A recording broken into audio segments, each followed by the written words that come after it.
Vote তো দিদিকেই দেওয়া হচ্ছে, আবার কাকে দিচ্ছি? দিদি আছে, দিদিই থাকবে। যার বউ এই যে ফোটা দিচ্ছিল, কি বলবেন? পলাশ আসছে, খানাকুলে পলাশদাকেই চাই আমরা। পলাশকে ভোট দেবেন? হ্যাঁ, পলাশদাকেই জিতাবো আমরা। দিদি যখন দেখছে দাদাকেও দেখবো। আমরা পাই 1700 টাকা করে, 500 টাকা বাড়িছে। আমাদেরকে আমরা তুমি বড়, আমরা তো জিতাবো। দেখতে হবে পলাশদাকে ভোট দেবে। দিদি ভালো আছেন সবাই? আমরা পিল খা কি বলছে যে জোড়া ভোট দিতে হবে। কি বলবেন? হ্যাঁ, ভোট দেবো, না দিয়ে আর কি আছে? সব পাই তৃণমূল থেকে, ভোট দেবো, আমরা দেবো ভোট। আমি কি বলবো বলতে এবারে অবশ্যই দিদি আমাদের জিতবে। হ্যাঁ, আমরা জিতবে তো আমাদের অবশ্যই। এখানে প্রার্থী আজকে এসেছে, পিলখা, ভাটপাড়া, গাংপুর সব জায়গায় আমরা ঘুরবো।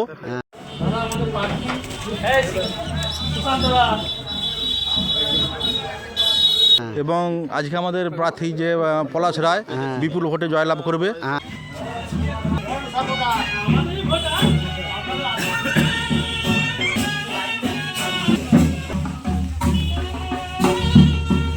এটা আমাদের দৃঢ় বিশ্বাস এবং আমরা অঙ্গীকারবদ্ধ, আমাদের প্রার্থীকে আমরা জেতাবই। বিগত 5 বছর আমরা তৃণমূলকে ভোট দিয়ে জয়যুক্ত করব।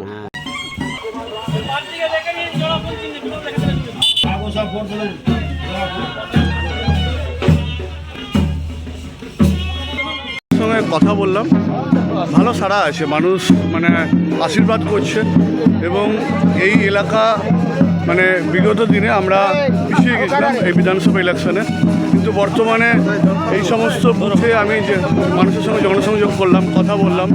আমি আগেও এসেছি এই অঞ্চলে, যখন বন্যা হয়েছিল তখন কিন্তু আমি এই এলাকায় এসে মানুষের বাড়ি বাড়ি একদম ত্রাণ পৌঁছে দিয়েছিলাম এবং আমাদের সঙ্গে যে মানুষের প্রতিনিয়ত নিবিড় যোগাযোগ সেটা আমাদের ছিলই, কিন্তু আজকে প্রার্থী হিসাবে পেয়ে মানুষ যথেষ্ট আমাকে আশীর্বাদ করলেন এবং মানুষ মানে যে মানুষের যে ভালোবাসা সেটা আমি পাচ্ছি। তার সঙ্গে অভিযোগ এই জায়গায় জানালো আপনাকে?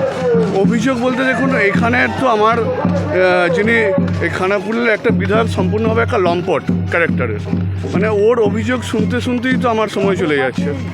তা সেই জায়গাটা আমি দেখলাম যে উনি বিধায়ক হওয়ার পর একবারের জন্য কিন্তু এই এলাকায় উনি আসেননি। বেশ কিছু মানুষকে মিথ্যা প্রতিশ্রুতি ভুল বুঝিয়েছিল, কিন্তু বর্তমানে খানাকুলের মানুষ বিভিন্নভাবে মানে এই বিধায়কের যে কেচ্ছা কেলেঙ্কারি কাটমানি এই বিষয়ে খানাকুলের মানুষ কিন্তু একদম মানে জর্জরিত হয়ে গেছে এই বিধায়ককে নিয়ে। তো এই জায়গা থেকে খানাকুলের মানুষ মুক্তি চাইছে। গতকালকে আমি রাজহাটিতে ছিলাম, সেখানে তো আমি দেখলাম যে ওখানে একটা ফ্লেক্সের দোকানে উনি ফ্লেক্স প্রিন্টিং করিয়েছে। ওই ফ্লেক্স প্রিন্টার যখন ওনাকে টাকা চাইতে যাচ্ছে, তার উপর উনি চড়াও হয়ে তাকে মারধর করছে। তার আগে আমি গতকালকেও আপনাকে বললাম যে শুধু বিধায়ক নয়, এই বিধায়কের পরিবার সম্পূর্ণভাবে গুন্ডা মাফিয়া।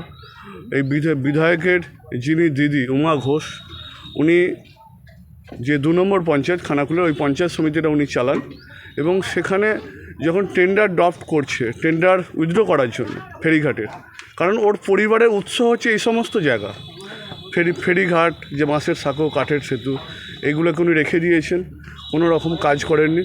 মানে একটা কাজ যদি আপনি এলাকার মানুষের সঙ্গে কথা বলে দেখতে পারেন, যদি একটা কাজ এই এলাকায় বিধায়ক দ্বারা হয় আপনি দেখান, যা কাজ যতটুকু কাজ কিন্তু আমাদের সরকারের আমলে হয়েছে এবং আমাদের সরকারের দ্বারা হয়েছে। আমরা যে প্রত্যেকটা মানুষের যে বেসিক চাহিদা সেটা শুনছি এবং আগামী দিনে সেই মানুষের যে বেসিক চাহিদা, প্রাথমিক যে চাহিদা, সেটার ওপর আগামী দিনে জোর দেওয়া হবে।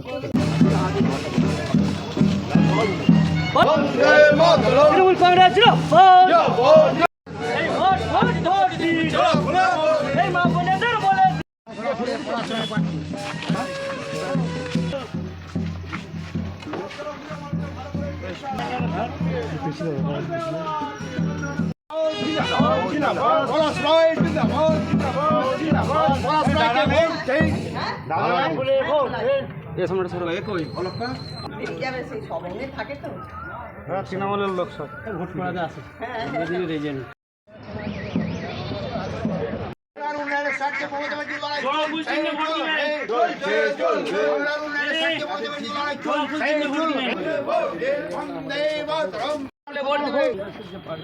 বাড়ি হচ্ছে একদম জোড়া ফুল চিহ্নে এইবার বিপুল ভোটে ছেলে তোমরা যে মেলা যাও দেখতে, এখন মেলা চলছে, তাদের বংশধর, তাদের পরিবারের ছেলে। কোনো অসুবিধা হলে বলো, দেখবো, কিন্তু ভোটটা চাইবো আমরা।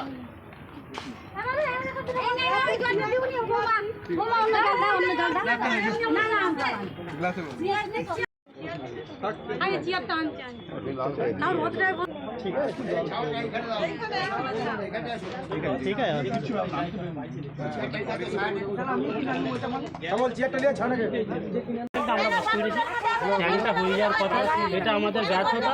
আমরা ট্যাঙ্কটা দ্রুত করে দিচ্ছি, আপনাকে বলছি।